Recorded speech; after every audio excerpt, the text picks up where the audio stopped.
बिस्मिल्लाहिर्रहमानिर्रहीम। अस्सलाम वालेकुम स्टूडेंट्स हम आपका टॉपिक नंबर 2.1 कर रहे थे और उसका सब टॉपिक है टॉपिक नंबर 10 आपका rectangular components of a vector. तो आज हम ये देखने लगे हैं कि rectangular component of a vector क्या होते हैं और ये हम कैसे ड्रा करते हैं। तो स्टूडेंट्स बेसिकली हम कंपोनेंट्स कहते हैं किसी भी चीज़ के पार्ट्स को या पोर्शंस को जिससे मिलके वो पूरी चीज़ बनी होती है। तो जब हम रेक्टेंगुलर कंपोनेंट ऑफ वेक्टर की बात करते हैं तो स्टूडेंट्स किसी भी वेक्टर के पोर्शंस जिनसे मिलके वो वेक्टर बना होता है उसको हम कहते हैं rectangular component of a vector. Student consider करें जिस तरह हमने एक रेक्टेंगुलर कोऑर्डिनेट सिस्टम कंसिडर किया था पिछली वीडियोज़ में, उस तरीके से हमारे पास एक रेक्टेंगुलर कोऑर्डिनेट सिस्टम है। उसके अंदर हमने एक वेक्टर ड्रा किया from origin two point P. Now students आप देख सकते हैं कि इस वेक्टर के कोई ना कोई इस वेक्टर पॉइंट पी तक पहुंचने के लिए, इस पोजीशन पॉइंट पी तक पहुंचने के लिए हमें कोई ना कोई डिस्टेंस एक्स डायरेक्शन में कवर करना पड़ा है और कोई ना कोई डिस्टेंस वाई डायरेक्शन में कवर करना पड़ा है। तो स्टूडेंट्स ये जो वेक्टर है इसकी जो एक्स एक्सिस के ऊपर जो वैल्यू है, एक्स एक्सिस पे के जितने डिस्टेंस हमने कवर करके हम इस पॉइंट तक पहुंचे हैं और इसका जो वाई एक्सिस की डायरेक्शन में हमारे पास जो पोर्शन है, इस पोर्शंस को या इन पार्ट्स को मिला के हम कहते हैं कि ये हमारे पास कंपोनेंट्स ऑफ अ वेक्टर हैं। स्टूडेंट्स अगर हम इसके ऊपर एक्स एक्सिस और वाई एक्सिस पे परपेंडिकुलर ड्रा करें इस तरह के,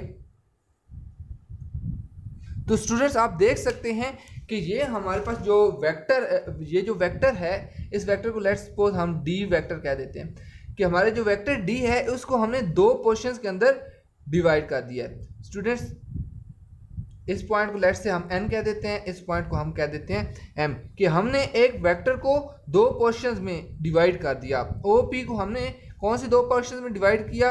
OP को हमने इस वेक्टर OP को हमने दो पोर्शंस में डिवाइड कर दिया। एक हमारे पास क्या है OM और एक ये पोर्शन है इसका और एक MP। तो ये हमारे पास स्टूडेंट्स कोऑर्डिनेट्स, ये हमारे पास कंपोनेंट्स ऑफ द वेक्टर हैं। स्टूडेंट्स इन कंपोनेंट्स को अगर हम मिलाएं तो हमारे पास वेक्टर एज अ होल बनता है। स्टूडेंट्स जो हमारे पास ये कंपोनेंट्स हैं, क्योंकि ये हमारे पास म्यूचुअली परपेंडिकुलर होते हैं, हम आम तौर पे किसी भी वेक्टर को दो या जितने भी आपके पास एक्सेस हों, जितने जो भी आप कोऑर्डिनेट सिस्टम यूज़ कर रहे हों उसके मुताबिक हम उसको परपेंडिकुलर कंपोनेंट्स के अंदर डिवाइड कर लेते हैं। इस जो ये हमारे पास कंपोनेंट्स होते हैं ये क्योंकि हमारे पास एक दूसरे के परपेंडिकुलर होते हैं इसलिए हम इनको रेक्टेंगुलर कंपोनेंट्स कहते हैं। स्टूडेंट्स किस तरीके से आप देख सकते हैं कि ये जो हमारे पास कंपोनेंट है, लेट्स सपोज इसको हम कह देते हैं AXI यूनिट वेक्टर, और ये जो हमारे पास कंपोनेंट है इसको लेट्स सपोज हम कह देते हैं AYJ यूनिट वेक्टर। तो स्टूडेंट्स आप देख सकते हैं कि कंपोनेंट्स के दरमियान जो हमारे पास एंगल है वो हमारे पास बन रहा है 90 डिग्री। स्टूडेंट्स आप देख सकते हैं कि हमारे पास हमने क्या कंसीडर किया कि OM हमारे पास किस चीज की इक्वल है? OM हमारे पास स्टूडेंट इक्वल है AXI यूनिट वेक्टर के, यानी AX कंपोनेंट की इक्वल है। और जो हमारे पास दूसरा है हमारे पास MP है जो या ON है हमारे पास MP। आप स्टूडेंट देख सकते हैं कि हमारे पास NP और OM इक्वल हैं, इसी तरीके से MP और जो ON है ये दोनों हमारे पास इक्वल है। इसी तरीके से हमारे पास जो MP है स्टूडेंट, MP या ON ये दोनों इक्वल हैं और ये हमारे पास Y component of the vector है। ये हमारे पास Y component of the vector है। अब स्टूडेंट मैंने आपको हेड टू टेल रूल सिखाया था वेक्टर एडिशन का। अगर हम वो head to tail rule apply करें और इन कंपोनेंट्स को देखें तो हम स्टूडेंट देख सकते हैं कि हेड टू टेल रूल से हमारे पास इन दो जो कंपोनेंट्स हैं इनकी एडिशन से हमारे पास ये रिजल्टेंट वेक्टर बन रहा है जो कि हमारा ओरिजिनल वेक्टर था जिसको हमने रिजॉल्व किया था टू कंपोनेंट्स के अंदर। तो स्टूडेंट्स जो हमारे पास ये OP वेक्टर है, OP वेक्टर जो हमारे पास है वो हमारे पास किस चीज की इक्वल है? AXI यूनिट वेक्टर के प्लस AYJ यूनिट वेक्टर के। अब स्टूडेंट्स हमारे पास ये जो AXI और AYJ जो हैं ये हमारे पास कंपोनेंट्स ऑफ अ वेक्टर हैं, या ये वो पोर्शंस या वो पार्ट्स हैं जिनको मिला के हमारे पास पूरा वेक्टर OP बना है हमारे पास। अब स्टूडेंट्स हम ये देखना चाहते हैं कि ये जो हमारे पास कंपोनेंट्स हैं इनकी वैल्यूज हमारे पास क्या हैं। स्टूडेंट्स अगर हमारे पास ये वेक्टर, हम इसको डी के बजाय हम कहते हैं लेट्स सपोज ये ए है, क्योंकि हमने स्टूडेंट इसके जो कंपोनेंट्स ड्रा किए हैं वो हमारे पास क्या है, ए के कंपोनेंट्स हमने ड्रा किए हैं ए वेक्टर के। तो हमने स्टूडेंट इस वेक्टर को कह दिया कि ये हमारे पास वेक्टर ए है। तो वेक्टर ए हमारे पास किस चीज की इक्वल है, AXI unit vector plus AYJ unit vector, यानी x component plus y component को ऐड किया तो हमारे पास वेक्टर A बन गया। अब हम स्टूडेंट्स ये देखना चाहते हैं कि जो ये AXI है और ये जो AYJ है इनकी हमारे पास वैल्यूज क्या हैं। तो स्टूडेंट इनकी वैल्यूज देखने के लिए अगर हम ये ट्राइंगल, ये राइट हैंड स्टूडेंट ये अगर हम राइट ट्राइंगल ये राइट ट्राइंगल अगर हम कंसिडर करें जो कि हमारे पास है AXI इसकी बेस और इसका ये जो परपेंडिकुलर है ये हमारे पास क्या है AYJ, और इसी तरीके से ये जो हाइपोटेन्यूज है हमारे पास ये हमारे पास है A के ऊपर इक्वल। अब स्टूडेंट्स हमने अगर इनकी वैल्यू फाइंड करनी हो AXI और AYJ के, स्टूडेंट आपको पता है cos थीटा का फार्मूला हमारे पास क्या होता है। स्टूडेंट cos थीटा का हमारे पास फार्मूला होता है बेस डिवाइडेड बाय हाइपोटेन्यूज।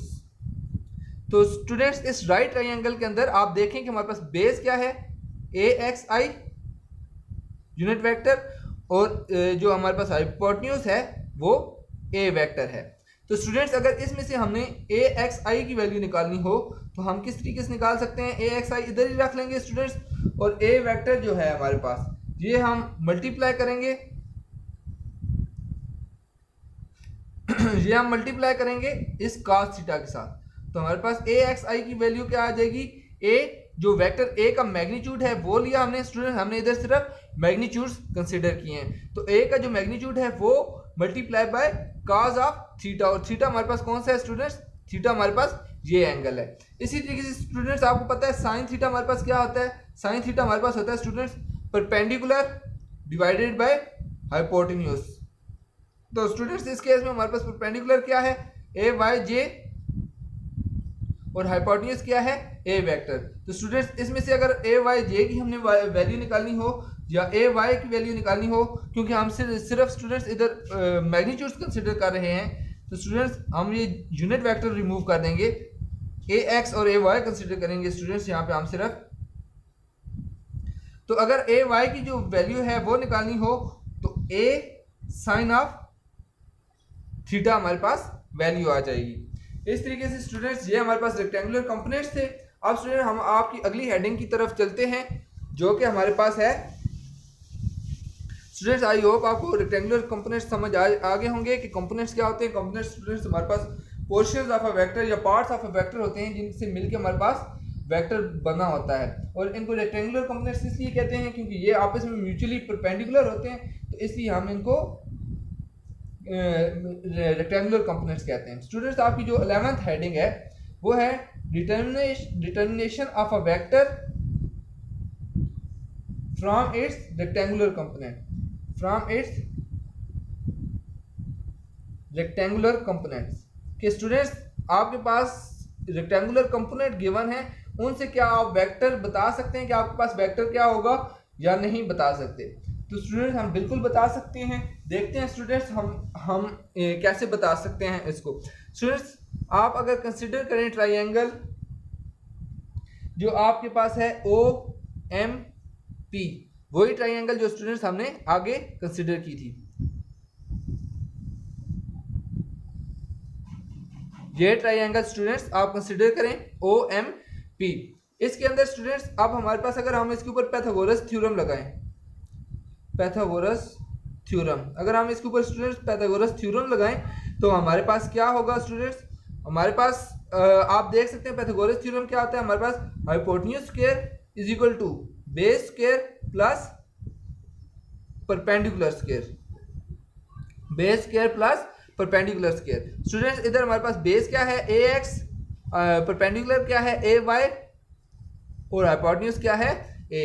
तो हमारे पास इस केस में हमारे पास क्या आएगा students, A square is equal to AX square plus A Y square. यानी स्टूडेंट्स अगर आपको वेक्टर के कंपोनेंट्स मालूम हो, ए एक्स और ए वाई मालूम हो, तो उसके थ्रू आप वेक्टर को फाइंड कर सकते हैं या वेक्टर के मैग्नीट्यूड को फाइंड कर सकते हैं। आप अगर स्टूडेंट्स ये ए स्क्वायर के बजाय आपने सिर्फ ए की वैल्यू फाइंड करनी हो, तो स्टूडेंट्स दोनों साइड पे अगर हम स्क्वायर रूट ले लें तो ए इज इक्वल टू हमारे पास आ जाएगा a x square plus A Y square whole under root. तो इस तरीके से आपके पास स्टूडेंट क्या आ जाएगा, इस तरीके से आपके पास इन कंपोनेंट्स से इस वेक्टर का मैग्नीट्यूड आ जाएगा। स्टूडेंट्स याद रखिएगा कि ये सिर्फ आपके पास क्या है, मैग्नीट्यूड है।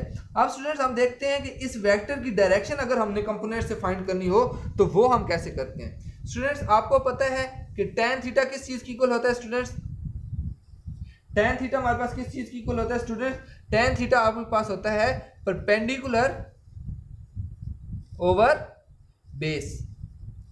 तो स्टूडेंट्स इस केस में आप देखें परपेंडिकुलर हमारे पास क्या है, इस जो ये हमारे पास ट्राइंगल है इसके परपेंडिकुलर क्या है, ए वाई, और हमारे पास बेस क्या है, ए एक्स। तो students A Y divide by A X अगर करें तो हमारे पास क्या आ जाएगा स्टूडेंट्स, tan थीटा। अब स्टूडेंट्स अगर सिर्फ आपने डायरेक्शन फाइंड करनी है, यानी आपने सिर्फ एंगल फाइंड करना है थीटा, कि ये वेक्टर ए आपका कितना एंगल बना रहा है, तो उसके लिए आपने क्या करना होगा, थीटा इधर रख लेंगे, tan इधर tan थीटा है तो tan उस साइड पे जाके स्टूडेंट्स बन जाएगा tan इनवर्स ए वाई ओवर ए एक्स। तो स्टूडेंट्स इस तरीके से हमने देखा कि हमने कंपोनेंट्स के थ्रू ए वाई और ए एक्स के थ्रू वेक्टर की डायरेक्शन भी फाइंड कर ली, और इस इन्हीं ए वाई और ए एक्स के थ्रू हमने वेक्टर का मैग्नीट्यूड भी फाइंड कर लिया। तो इस तरीके से स्टूडेंट्स हमने कंपोनेंट्स के थ्रू वेक्टर्स का एक वेक्टर को पूरे वेक्टर को हमने फाइंड कर लिया। अब स्टूडेंट आगे चलते हैं। नेक्स्ट जो आपका लास्ट इसकी सब हेडिंग है वो है पोजीशन वेक्टर।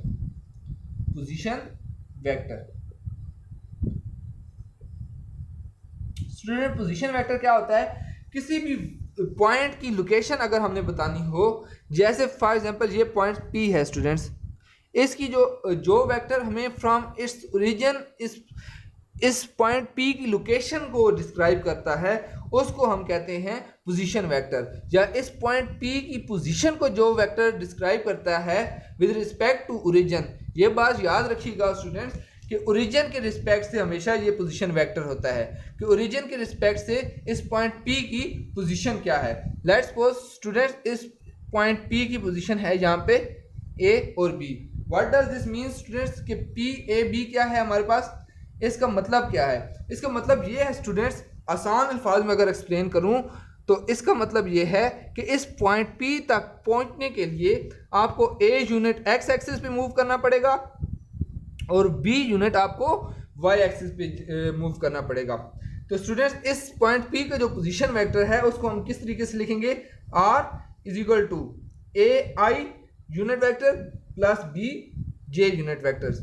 स्टूडेंट अब इसका क्या मतलब, इसका मतलब I यूनिट वेक्टर आपको पता है स्टूडेंट हमेशा x एक्सिस को शो करता है, x एक्सिस की डायरेक्शन को शो करता है, और J यूनिट वेक्टर आपका y एक्सिस की डायरेक्शन को शो करता है। तो स्टूडेंट इस वेक्टर को अगर हमने एक्सप्लेन करना हो कि ये पोजीशन वेक्टर क्या है, तो आप देख सकते हैं कि R जो हमारे पास है पोजीशन वेक्टर, इट मींस कि उसने A यूनिट x एक्सिस पे मूव किया प्लस B यूनिट उसने y एक्सिस पे मूव किया, तो उसने क्या किया, हमें position of point P explain कर दिया।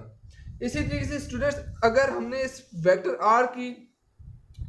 R का अगर मैग्नीट्यूड फाइंड करना हो, इस वेक्टर R का हमने अगर मैग्नीट्यूड फाइंड करना हो, तो स्टूडेंट्स हमने देखा था पीछे जो हमारे पास डिटर्मिनेशन रेक्टेंगुलर कंपोनेंट्स वाला जो पोर्शन था उसके अंदर हमने वेक्टर A का जो मैग्नीट्यूड फाइंड किया था वो हमने कैसे फाइंड किया था, अंडर रूट ए एक्स स्क्वायर प्लस ए वाई स्क्वायर। यानी कि जितना उसकी एक्स एक्सिस के डायरेक्शन में जो कंपोनेंट है उस जितने यूनिट मूव किया और जितना वाई एक्सिस की डायरेक्शन में मूव किया उन दोनों का स्क्वायर लेके अंडर रूट लेंगे तो ए का मैग्नीट्यूड आ जाएगा। यही फार्मूला स्टूडेंट्स इधर भी अप्लाई होगा। अगर आर का मैग्नीट्यूड फाइंड करना हो, स्टूडेंट याद रखिएगा ये हमारे पास है मैग्नीट्यूड, अगर आर का मैग्नीट्यूड फाइंड करना हो तो आप क्या करेंगे, अंडर रूट ए स्क्वायर प्लस बी स्क्वायर। इसी तरीके से स्टूडेंट्स अगर आपके पास लेट्स सपोज ये 2D के बजाय 3D के अंदर हो,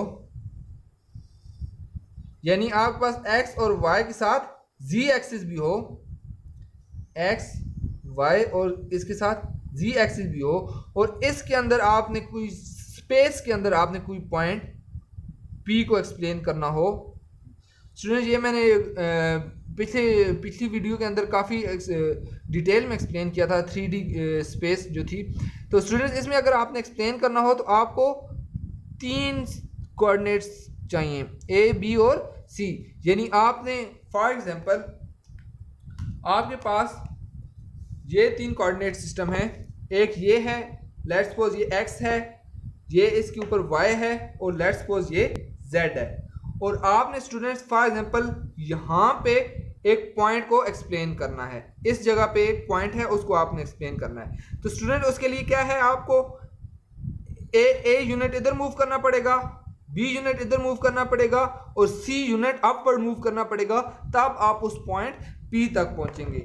इसी तरीके से स्टूडेंट्स तो इसका जो हमारे पास पोजीशन वेक्टर है उसको लिखने का जो हमारे पास तरीका होगा वो होगा स्टूडेंट्स हमारे पास आर यानी जो हमारे पास पोजीशन वेक्टर है is equal to A I unit vector, यानी ए यूनिट आपने एक्स एक्सिस पे मूव किया, plus B J unit vector यानी बी यूनिट आपने वाई एक्सिस पे मूव किया, plus C K unit vector और के सी यूनिट्स आपने जेड एक्सिस पे मूव किया। और स्टूडेंट्स इसका अगर आपने मैग्नीट्यूड फाइंड करना हो तो वो आप कैसे फाइंड कर सकते हैं, R is equal to A square plus B square plus C square. Students याद रखिएगा कि आपका जो पोजीशन वेक्टर है वो आप इस तरीके से ड्रा करते हैं कि उसकी जो टेल है वो हमेशा ओरिजिन के ऊपर टच करती है, और जो उसका हेड है वो उस पॉइंट पे टच करता है जिस पॉइंट की आपने पोजीशन शो करनी है।